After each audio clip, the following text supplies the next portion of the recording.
नमस्कार बच्चों, आपका स्वागत है मेरा YouTube channel maths with Amarja में। इस वीडियो में हम सीबीएसई का सैम्पल पेपर 2024-25 का जो जारी किया है, उसमें हम क्लास 10th का स्टैंडर्ड मैथ का जिसका कोड है 041, उसके पार्ट ए का सॉल्यूशन लेकर के उपस्थित हूँ, जिसमें क्वेश्चन नंबर 1 से लेकर 20 तक आता है। ये एमसीक्यू क्वेश्चन है। इसको हम दोनों मीडियम में देखेंगे। आइए सवाल की तरफ चले। क्वेश्चन पेपर में कुछ जनरल इंस्ट्रक्शन दिए हुए हैं। इसमें कह रहा है कुल 38 क्वेश्चन होंगे, जिसमें 5 सेक्शन पे में विभाजित होगा, A B C D E, जिसमें सेक्शन ए में 1 से लेकर 20 तक क्वेश्चन होंगे, जिसमें 1 से लेकर 18 तक जो होगा मल्टीपल चॉइस क्वेश्चन होगा, एमसीक्यू। और दो क्वेश्चन होगा जो असर्टेन और रीजनिंग यानी कथन और कारण के से संबंधित होगा, ये भी 1 मार्क्स का होगा। फिर 21 से 25 का 2 नंबर का सवाल है। 26 से 31 का 3 नंबर का सवाल होगा। सेक्शन डी होगा 32 से 35 5 नंबर का होगा। और सेक्शन ई होगा 36 से 38, जो आपको केस स्टडी टाइप सवाल होगा। इसमें जो होगा केस स्टडी जो बेस्ट सवाल होगा, जिसमें कोई टॉपिक दिया जाता है और इसके 3 सब पार्ट होंगे। एक नंबर के होंगे और दूसरा 2 नंबर का होगा। ये इसमें 3 सवाल होंगे। कुछ इसमें आपको कह रहा सारे प्रश्न अनिवार्य हैं और आपको कुछ में ऑप्शन भी दिए जाएंगे। ऑप्शन कह रहा है जो कि इसमें इंटरनल चॉइस होगा 2 नंबर वाले क्वेश्चन में। 1 नंबर वाले में कोई भी ये नहीं होगा इंटरनल चॉइस। 2 नंबर वाले में internal choice in 2 questions of section B. 2 question section B में, 2 क्वेश्चन और 2 क्वेश्चन सेक्शन सी में, और 2 ही क्वेश्चन सेक्शन डी में होंगे। और इंटरनल चॉइस जो इसमें है, ये 2 नंबर वाले में सब में इंटरनल चॉइस होगा। तो इस तरह से सवाल का जनरल इंस्ट्रक्शन है। अब कह रहा है, देखिए सवाल की तरफ आते हैं। सेक्शन ए में कह रहा है the graph of quadratic polynomial P X passes through the point -6 0 0 -30 4 -20 6 0 the zeros of polynomial are. इसमें सवाल दिया है एक द्विघात बहुपद पी एक्स का ग्राफ बिंदु -6 0 0 -30 4 -20 6 0 से होकर गुजरता है। तो द्विघात बहुपद के शून्यक होंगे। तो बहुपद देखिए आपको एक्स एक्सिस पे जहाँ टच करेगा वो इसके जीरोज होंगे। तो एक्स एक्सिस पे आपको पता है एक्स एक्सिस पे वाई जीरो होता है। एक्स एक्सिस पे पर वाई जीरो होगा, वाई जीरो होता है। तो y की वैल्यू जीरो कहाँ कहाँ है, आपको वो शून्य कहलाएगा। तो y की वैल्यू देखिए यहाँ ये वाले पे है और एक ये वाले हैं। तो इस तरह से -6 और 6 इसके सॉल्यूशन होंगे, मतलब जीरो होंगे, -6 और 6। Option number D. दूसरा सवाल कह रहा है the value of k for which the system of equation this and this is inconsistent. अर्थात कह रहा है के का वह मान जिसके लिए समीकरण की प्रणाली, मतलब समीकरण ये और समीकरण ये असंगत होंगे। असंगत कब होते हैं, जब a1/a2 बराबर नहीं होता है बराबर होता है b1/b2 के, और बराबर नहीं होता है c1/c2 के। यानी जो इसके जो कोई हल नहीं होंगे, तो उसको असंगत या इनकंसिस्टेंट कहते हैं। तो यहाँ पे देखिए दिया हुआ है 3/6 इज इक्वल टू -k/10 और इज नॉट इक्वल टू 7/3 होगा। तो हम उसकी बात नहीं कर रहे, इससे हम देखते हैं काट सॉल्व करके। तो ये 2 तो माइनस मतलब इधर आ गया आपका 10/2 इजकल टू -k। तो इस तरह से 5 कट गया, तो k इजकल टू -5। देखिए k इजकल टू -5 कहाँ पे सॉल्यूशन है, ये सॉल्यूशन नंबर बी में दिया हुआ है। तीसरा सवाल कह रहा है जो कि which of the following statement is not true. इसमें से कौन सही नहीं है। A number of secant can be drawn at any point of a circle. अर्थात कह रहा है जो कि वृत्त पर किसी भी बिंदु पर अनेक छेदक रेखा खींची जा सकती है। सही है ये। Only one tangent can be drawn at any point on a circle. अर्थात इसमें कह रहा है जो कि वृत्त पर किसी भी बिंदु पर केवल एक स्पर्श रेखा खींची जा सकती है, भी सही है। अ cord is a line segment joining 2 points on a circle. ये भी सही है। यानी कह रहा है जो कि जीवा वृत्त पर स्थित 2 बिंदुओं को मिलाने वाले रेखाखंड है। सही है। From a point in side a circle only 2 tangent can be drawn. अब देखिए यहाँ पे सर्कल आप लेते हैं तो सर्कल से के अंदर से कितने टेंजेंट खींचे जा सकते हैं, कह रहा है जो कि इसमें 2 टेंजेंट खींचे जा सकते हैं। ये गलत है, ये मतलब ये वाला जो ऑप्शन है ये गलत है। तो यानी ये सही है, ऑप्शन डी सही है। यानी कह रहा है वृत्त के अंदर एक बिंदु से केवल 2 स्पर्श रेखा खींची जा सकती है। नेक्स्ट देखते हैं। नेक्स्ट सवाल कह रहा है जो कि from in nth term of AP is 7 9 minus 4 then the common difference of AP is. अर्थात कह रहा है कि यदि किसी समांतर श्रेणी में nवां पद दिया हुआ है यानी an दिया हुआ है 7n माइनस 4, तो आपको डी ज्ञात करना है, सार्वंतर ज्ञात करना है। तो आप देखिए ए बारी बारी से A1 रखिए तो A1 हो जाएगा 7 माइनस 4, एक n के बदले में 1 रखेंगे तो ये हो गया 3। A2 हो जाएगा, दूसरा पद हो जाएगा 7 इंटू 2 माइनस 4, तो 7 2 जा 14 में से 4 गया तो ये हो जाएगा 10। A3 रखेंगे तो 7 इंटू 3 माइनस 4, 7 या 21 में से 4 गया तो 17। तो डी जो होता है आप डी निकालेंगे, जो सार्वंतर कहलाता है वो A2 माइनस A1 होता है। तो इस तरह से 10 में से 3 गया तो ये 7 आंसर हो गया, जो कि ऑप्शन ए में दिया हुआ है। नेक्स्ट सवाल देखते हैं। अगला सवाल कह रहा है the radius of the base of a right circular cone and the radius of a sphere of are each 5 centimetre in length. If volume of cone is equal to the volume of sphere then the height of cone is. अर्थात कह रहा है जो कि एक लंबवृत्तीय आधार की त्रिज्या एक गोले की त्रिज्या की लंबाई 5 सेंटीमीटर है। यदि शंकु का आयतन गोले के आयतन के बराबर है तो शंकु की ऊंचाई क्या होगी। अर्थात कह रहा है देखिए यहाँ पे दिया हुआ है जो कि दोनों का volume of cone is equal to volume of sphere, यानी कोन का वॉल्यूम क्या होता है 1/3 पाई आर स्क्वायर और h, 1/3 pi are square h। जबकि स्फीयर का जो होता है 4/3 पाई आर क्यूब। अब ये h निकालना, ये 5 दिया हुआ 1/3 पाई और इंटू 5 का स्क्वायर इंटू h बराबर में 4/3 पाई और 5 का क्यूब। तो पाई से पाई कट जाएगा, 1/3 से 1/3 कट जाएगा, ये स्क्वायर से ये कट जाएगा, 5 बचेगा तो h बराबर में हो जाएगा 20। तो इस तरह से h का वैल्यू 20 आ गया। तो ऑप्शन बी सही है। नेक्स्ट सवाल कह रहा है इफ tan थीटा बराबर में 5/2 then 4 sin theta plus cos theta upon में 4 sin theta minus cos theta की वैल्यू बताना है। तो इसके लिए आपको एक राइट एंगल ट्रायंगल बनाना होगा। अब यहाँ पे ये कह रहा है 5/2 तो ये होता है P/B, तो P हो गया 5 और ये हो गया 2। अब हम पाइथागोरस से निकालेंगे तो ये इसका हो जाएगा 5 का स्क्वायर 25 और में से 4 गया 2 का तो √21 इसका आंसर आ जाएगा। अब आइए हम चाहे तो यहाँ पे भी डायरेक्ट भी कर सकते हैं। देखिए यदि हम साइन बाय कॉस से निकालेंगे तो भी निकल सकता है, और नहीं तो आप कॉस थीटा से दोनों को डिवाइड कर दीजिए, ऊपर वाले को और भी नीचे वाले को भी। तो देखिए क्या हो जाएगा 4 sine theta plus cos theta upon में कॉस थीटा कर देते हैं, और 4 sine theta minus cos theta upon में कॉस थीटा कर देते हैं, क्योंकि कॉस थीटा से ऊपर नीचे गुना कर दी तो कोई फ़र्क नहीं पड़ना है।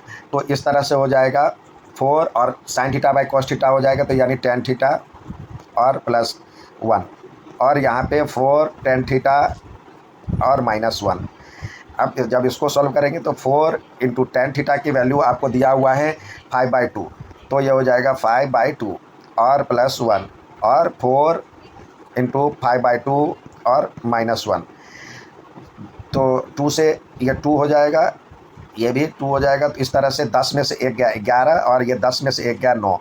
आप नहीं तो वैल्यू पुट करके भी निकाल सकते हैं, इससे साइन और कॉस की वैल्यू निकाल करके, थोड़ा सा लंबा होगा लेकिन ये भी निकल जाएगा। तो इस तरह से हमारा हो गया आंसर 11/9, जो कि ऑप्शन नंबर ए में दिया हुआ है। नेक्स्ट सवाल देखते हैं। नेक्स्ट सवाल आपसे दिया हुआ है जो कि in given figure tangent has been drawn at a point P on the centre at O पे सेंटर है और ये टेंजेंट खींचा गया है। यदि आपको दिया कह रहा है जो टी पी क्यू, यानी टी पी क्यू ये एंगल 110 डिग्री दिया हुआ है, तो पी ओ क्यू ज्ञात करना है, पी ओ क्यू ये ज्ञात करना है। तो इस तरह से देखिए इसमें एक बहुत बढ़िया सवाल है, तो थोड़ा सा एनलार्ज कर लिया हमने। तो यहाँ से यहाँ तक आपको दिया हुआ है 110, तो ये जानते ये यहाँ से यहाँ तक 90 डिग्री होता है। 90 डिग्री सब्सट्रैक्ट कर लिए तो ये हो जाएगा 20 डिग्री, और ये जितना बड़ा है उतना ही बड़ा ये है, क्योंकि दोनों रेडियस है तो ये भी 20 डिग्री हो जाएगा। अब एंगल सम प्रॉपर्टी से 180 में से इसको घटाएंगे तो ये 140 डिग्री हो जाएगा, जो ऑप्शन नंबर सी में आपको दिया हुआ है। नेक्स्ट सवाल देखते हैं। अगला सवाल कह रहा है जो कि a quadratic polynomial have 0 -5/2 under root -5/2 और 5/2, अर्थात आपसे यह कह रहा है जो कि का क्वाड्रेटिक पॉलिनोमियल यानी द्विघात बहुपद ज्ञात करना है। दो शून्यक दिए हुए हैं, तो आप जानते हैं इसमें सम ऑफ जीरोज क्या हो जाएगा। सम ऑफ जीरो करते हैं इसको, तो देखिए क्या होता है, सम ऑफ जीरो और प्रोडक्ट ऑफ जीरो दोनों निकाल लें, यानी हिंदी में इसको कहते हैं शून्यकों का योग, और शून्यकों का गुणनफल।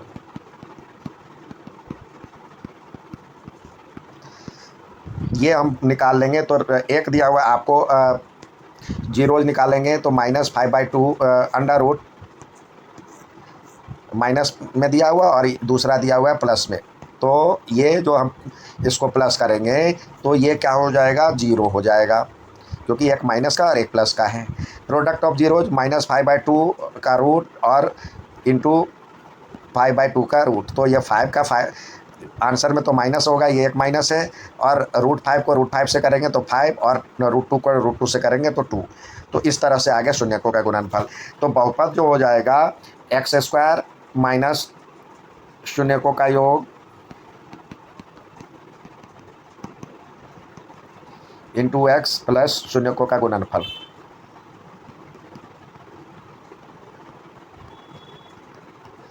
तो इस तरह से x² और शून्यकों का योग आपके पास तो 0 है, 0x, और प्लस में -5/2। तो इस तरह से आपका आंसर हो गया x² माइनस या ब्रैकेट में -5/2। तो देखिए क्या इस तरह का है।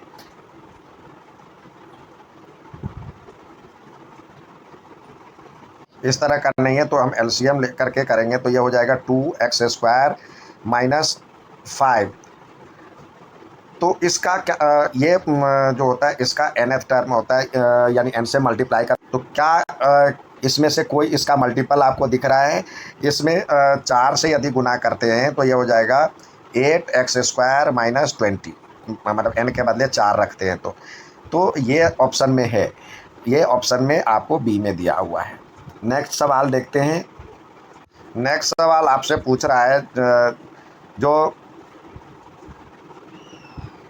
Consider frequency distribution of 45 observation, ये 45 ऑब्जर्वेशनों का प्रेक्षणों का आपको डाटा दिया गया है। तो median upper limit of median class, तो मीडियन क्लास जिसको हम माध्यिका कहते हैं या माध्य कहते हैं, तो इसके लिए हमें CF निकालना होगा, क्यूमुलेटिव फ्रिक्वेंसी। तो हम नीचे लिखते हैं 5, और 5 में ये 9 जोड़ेंगे तो 9 5 14, 14 में 15 जोड़ेंगे 29, 29 में 10 जोड़ेंगे तो 39, 39 में 6 जोड़ेंगे तो 45।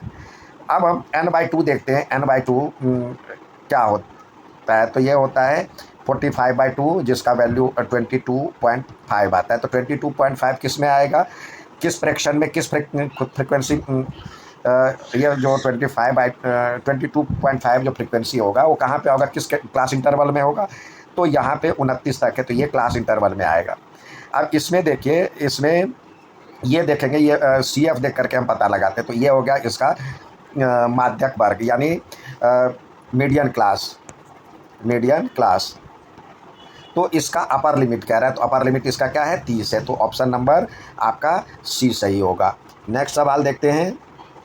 इसमें सवाल दिया है, कह रहा है जो कि O is a point of intersection. ये दोनों आपको देखिए ए बी और सी डी टू कॉर्ड्स है, ये कॉर्ड है और ये भी कॉर्ड है, जो दोनों इंटरसेक्ट कर रहा है ओ पे।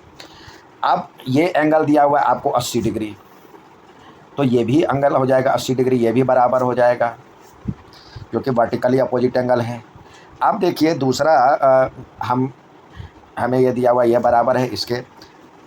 अब दोनों ट्रेंगल के बारे में बता रहा है, जो कि ओ डी ए और ओ डी सी। तो यहाँ पे हम मान लेते हैं कोण 1, कोण 2, यहाँ पे कोण 3 और कोण 4, ये तो बराबर है ही। अब देखिए ये आप यहाँ से देखिए A B A C point है, ए सी पॉइंट एक यहाँ से भी एंगल बना रहा है और मतलब यहाँ भी एंगल बना रहा है और यहाँ भी एंगल बना रहा है सेम साइड में। तो क्या कहता है, जो कि इस तरह से जो ए सी पॉइंट से देखिए, ए सी पॉइंट से एक ये एंगल बन रहा है और एक ये एंगल बन रहा है, तो ये दोनों बराबर होगा, तो एंगल 1 बराबर में एंगल 3 होगा। और साथ ही अब देखिए ये वाले ए डी बी पॉइंट से एक एंगल ये बन रहा है सेम डायरेक्शन में और एक एंगल ये बन रहा है, तो एंगल 2 बराबर में एंगल 4 हो जाएगा। तो और ये बराबर था ही, तो इस तरह से ए सिमिलरिटी से आपका सिमिलर हो गया। जब ये बराबर ये है तो ये भी इधर भी सी पी एस टी से हो जाएगा, तो क्या हो गया, सिमिलर और आइसोसेलेस ट्रायंगल। तो ये इस तरह से ऑप्शन बी इसका सही ऑप्शन आंसर है, isosceles and similar triangle. Next सवाल देखते हैं। नेक्स्ट सवाल कह रहा है the roots of quadratic equation this are, यानी द्विघात बहु समीकरण, इसके मूल कह रहा है निकालने के लिए। यहाँ पे x square plus x plus ये है आपका इक्वेशन है, x square plus x minus 1 बराबर में 0, बराबर में 0। तो डी निकालेंगे सबसे पहले। ए बराबर 1 है, बी बराबर में 1 है, सी बराबर में -1 है, तो डी बराबर में क्या हो जाएगा, बी स्क्वायर माइनस 4 ए सी। तो हम देखते हैं बी स्क्वायर में क्या आ जाएगा, 1 का स्क्वायर -4 और ए के बदले 1 और सी के बदले 1 -1।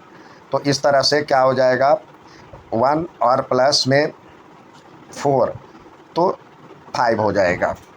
अब ये 5 किसी का स्क्वायर नहीं होता, क्योंकि एक्स बराबर में क्या होता है, -b plus minus under root D upon में 2a। तो -1 प्लस माइनस रूट 5 अपॉन में 2। तो ये क्या हो जाएगा, एक तो डिस्टिंक्ट होगा यानी अलग अलग होगा और इरेशनल नंबर आएगा। तो इरेशनल एंड डिस्टिंक्ट अर्थात अपरमेय और जो है डिस्टिंक्ट यानी विशिष्ट, मतलब अलग अलग होगा। नेक्स्ट सवाल देखते हैं, कह रहा है if tan theta is equal to 30 degree then value of 3 tan theta. तो 3 tan थीटा 3 tan और यह 30 डिग्री हो जाएगा। तो 30 डिग्री की वैल्यू क्या होता है, 1/√3 होता है, तो 3 इंटू 1/√3, जिसको सॉल्व करेंगे तो यह √3 आ जाएगा आंसर। तो यहाँ पे आपको ये नहीं दिया हुआ, लेकिन यहाँ वाला ऑप्शन दिया हुआ है, तो ये आपका ऑप्शन आ जाएगा सी। नेक्स्ट सवाल देखते हैं। नेक्स्ट सवाल कह रहा है आपसे, जो वॉल्यूम ऑफ हेमिस्फेयर यानी अर्धगोले का आयतन बता रहा है इतना है, तो टोटल सरफेस एरिया यानी संपूर्ण पृष्ठीय क्षेत्रफल लिखिए इसका। तो अर्धगोले का आयतन क्या होता है, अर्धगोले का आयतन आपको दिया हुआ है 396/7, 396/7, और ये होता है 2/3 इंटू पाई और r³ बराबर में 396/7। 2 गुने ये 22/7 हो जाएगा, 2/3 इंटू r³ बराबर में 396/7। 7 से 7 चला जाएगा। अब 2 से काटना चाहे तो यह हो जाएगा 18 दूनी 36 नहीं, और 8। अब 11 दूनी 22 और 11 से करेंगे तो 11 एकम 11 और फिर 8 11 8 88, फिर 2 से करेंगे तो इस तरह से आपका आ जाएगा 9। तो इस तरह से आर क्यूब बराबर में 9 गुने 3 हो जाएगा, जो 3 का क्यूब है। तो आर बराबर में 3 हो जाएगा। तो T S A total surface area of hemisphere क्या होता है, ये होता है 3 pi R Q pi are square. तो 3 गुने 22/7 गुने आर का स्क्वायर यानी 9, जिसको गुना करने पे आएगा 594/7। तो 594/7 जो ऑप्शन नंबर बी में है। नेक्स्ट सवाल देखते हैं। नेक्स्ट सवाल कह रहा है इन अ बैग कंटेंट्स 24 बॉल है, जिसमें 4 ब्लू है, 11 ग्रीन है और रेस्ट वाइट है। 1 ball is drawn at random, the probability that ball is white in colour. तो टोटल देखिए 11 और 4 15 है। 15 में से जो वाइट कलर का वाइट कलर कितने हो जाएंगे, वाइट कलर के बॉल कितने हो जाएंगे, इसमें से हम 24 में से 4 और -11 घटा लेंगे तो ये हो जाएगा 15 घट जाएगा, 9 बचेगा। तो इसकी प्रोबेबिलिटी क्या हो जाएगी, प्रोबेबिलिटी ऑफ वाइट बराबर में 9/24, 9/24, जो कट करके आप देखें तो 3 और 3/8 आएगा। तो ऑप्शन नंबर बी सही है इसका। नेक्स्ट सवाल कह रहा है the point on X axis near it to the point -4 और -5, यानी कह रहा है जो कि एक्स अक्ष पर -4 और -5 के निकटतम बिंदु है। तो निकटतम बिंदु के लिए हमने इसको ग्राफ पेपर पे बताया। देखिए ग्राफ पे यदि करते तो ये थर्ड क्वाड्रेंट में आता है, यानी यहाँ पे 1 -1 -2 -3 -4 -5 ये आता और ये बिंदु है। तो इसका एक्स एक्सिस से निकटतम तो यही बिंदु होगा, बाकी कोई भी जो होगा वो तो दूर होगा, लंबवत दूरी ही सबसे निकटतम होगा। तो एक्स एक्सिस पे जो ये बिंदु है जिसका वैल्यू 4 और -4 और 0 है, ये इसका निकटतम पॉइंट हो गया। ऑप्शन नंबर बी सही है। अब अगला सवाल पूछ रहा है which of the following gives the middle most observation of data, यानी ठीक बीच में कौन सा ऑब्जर्वेशन सबसे ठीक बीच में होता है, तो हम उसको कहते हैं मीडियन। ठीक बीच वाला जो होता है मीडियन यानी माध्यक कहलाता है। नेक्स्ट सवाल कह रहा है आपसे, जो एक पॉइंट है x axis, a point on x axis divide the line segment joining the point this and this in 1:2 ratio. x axis पे पॉइंट है तो x एक्सिस पे पॉइंट क्या हो जाएगा, x एक्सिस पर y0 होता है, x अक्ष पर y बराबर में 0 होगा। तो y की वैल्यू आपको पता है चल गया। अब x की वैल्यू आपको ज्ञात करना है। तो x बराबर में देखिए ये इसको सॉल्व करने के लिए हम इस तरह का अपनाते हैं। यहाँ पे हो गया 2 और 3 है, -3 है, और दूसरी तरफ 5 और x 6 है, 5 और 6, और ये यहाँ पे x और 0 कोई पॉइंट है जो 1:2 में करता है। तो इस x का वैल्यू x बराबर में हो जाएगा, इसको इससे करें गुना तो ये 5, इसको इससे करेंगे तो +4 अपॉन में 1 + 2, तो इस तरह से 9/3 यानी 3 हो गया। और x एक्सिस पे तो y0 होता है तो 3 0 इसका सही पॉइंट है, जो कि ऑप्शन नंबर सी में दिया हुआ है। नेक्स्ट सवाल देखते हैं।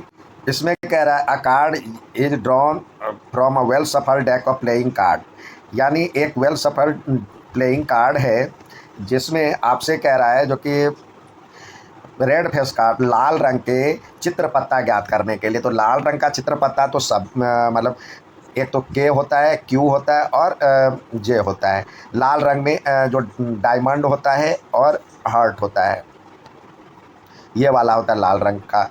तो इस तरह से 3 ये और 3 ये, तो 6 हो गए। 6 पत्ते की प्रोबेबिलिटी निकालनी है। तो 6 अपॉन में टोटल है 52, जिसको डिवाइड करेंगे तो 3 से कट जाएगा, मतलब 2 से कटेगा तो ये हो जाएगा 3/26, जो कि आंसर आपको डी में दिख रहा है। नेक्स्ट सवाल आपको असर्टेन ऑन रीजनिंग बेस्ड है। इसमें कह रहा है HCF of any 2 consecutive even natural number is always 2। Consecutive मतलब क्रमागत दो क्रमागत प्राकृतिक संख्या का HCF सदैव 2 होता है। Even number is always divisible by 2। और इवन नंबर जो होता है हमेशा 2 से विभाजित है। यहाँ पे देखिए HCF of any two consecutive integers, तो ये भी सही है। Natural number are divisible by 2, ये भी सही है।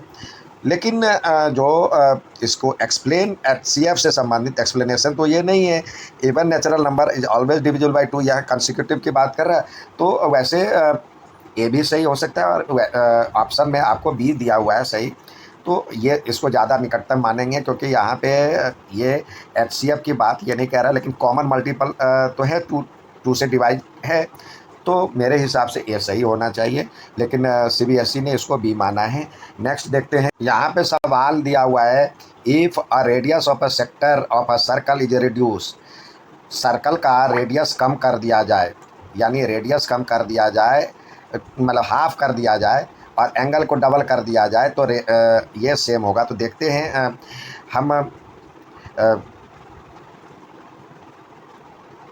इसमें कह रहा है जो कि radius of a sector is reduce, मतलब ये मान लेते पहले रेडियस आर था, त्रिज्या आर था, और थीटा एंगल बना रहा था।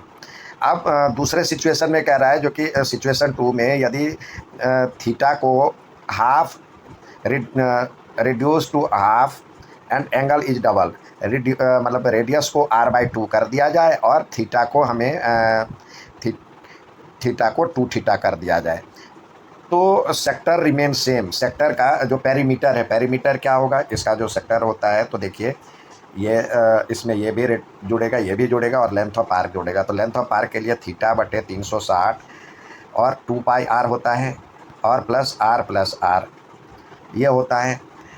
और इस केस में देखिए जब 2 थीटा हो जाता है, तो 2 थीटा अपॉन में 360 डिग्री, और इंटू 2 पाई और r by 2 plus r by two. तो यहाँ पे देखते हैं, ये कट करके, यानी ये कट करके बराबर हो जाएगा, ये वाला और ये वाला तो सेम हो जाएगा, यानी थीटा बटे 360 2 पाई आर, लेंथ ऑफ आर्क जो सेम हो जाएगा, थीटा बटे 360 2 पाई आर। लेकिन ये वाला जो ये 2 आर हो जाएगा और ये आर हो जाएगा, यहाँ पे गलत, तो ये सही नहीं है। तो यानी ये जो आपको जो ऑप्शन मतलब ए सही दिया हुआ, ये ए गलत है, ए गलत है। नेक्स्ट मतलब इसका रीजनिंग देखते हैं। कह रहा है जो कि the length of arc subtended at angle theta the centre of at the centre of the circle of radius r is equal to pi r theta by 180। तो आप जानते हैं जो कि ये लेंथ ऑफ आर्क के लिए बात कर रहा है। लेंथ ऑफ आर्क के लिए क्या होता है, थीटा अपॉन में 360 इंटू 2 पाई आर। जो पाई को हम इससे काटेंगे तो ये 180 हो जाएगा, तो ये हो जाएगा पाई आर थीटा अपॉन में 180 डिग्री। तो ये सही है। तो इस तरह से डी सही है और ए गलत है। तो certain A is false and D is true. तो ये ऑप्शन नंबर डी इसका सही है। ये था सेक्शन ए का वर्क सॉल्यूशन। उम्मीद है समझ में आया होगा। अच्छा लगे तो लाइक सब्सक्राइब शेयर जरूर करें। धन्यवाद।